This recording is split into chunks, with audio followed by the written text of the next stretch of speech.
ఎలా చూస్తా ఉన్నారు? మీ అధినేత డిప్యూటీ సీఎంగా కూడా బాధ్యతలు తీసుకోబోతారు, ఎలా చూస్తా ఉన్నారు? మా ఇంకో పవన్ కళ్యాణ్ ఉండాలి ఇక్కడ లేడు. ఎందుకంటే ఇది దేవుడికి జరిగే పట్టాభిషేకం, అద్భుతమైన రోజు. ఆ రోజు కోసం మేము కళ్ళల్లో ఒత్తులు వేసుకుని ఎదురు చూశారు ఆంధ్ర రాష్ట్ర ప్రజలు.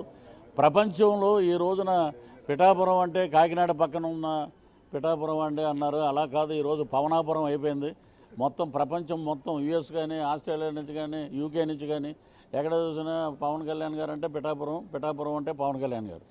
పిఠాపురం గడ్డ మీద మరి ఎన్ని మాటలు మాట్లాడాడు. ఆమెమో ఏడ్చేసి డిప్యూటీ సీఎం చేసేస్తానన్నాడు. మరి గెందు శ్రీనివాసులు ఎందుకు చేయలే, తిప్పల నాగిరెడ్డిని ఎందుకు చేయలే? ఎదవా డ్రామాలు ఆడబాకు అంటాడు రవితేజ్, అంటాడు చూడు. ఏదేది మళ్ళీ చెప్పు అంటాడు చూడు. అలాగా చెప్పుతోటి లాగి పేళ్ళమని కొట్టారు అంతే. మూసుకుని కూర్చో, మా పరిపాలన చూసి గర్వపడు. ఎక్కడైనా నీకు పేదవాడి గురించి ఏదన్నా సంక్షేమం ఆగితే మాకు గుర్తు చేయి. అది మా పద్ధతి. ఏంటంటే ఉప ముఖ్యమంత్రి గారు, డిప్యూటీ సీఎం గారు 24/7 పనిచేస్తారు. అలాగే చంద్రబాబు నాయుడు గారు, ఆయన అదే పని. సో మనం పేదవాడి రాజ్యం, స్వర్ణ ఆంధ్రప్రదేశ్ ఏదైతే అన్నారో అది వస్తుంది. ఇప్పుడు అద్భుతంగా ఉంటుంది.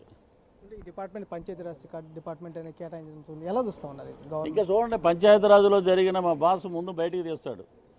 ఏమున్నాయి అవకతవకలన్నీ బయటికి లాగుతారు.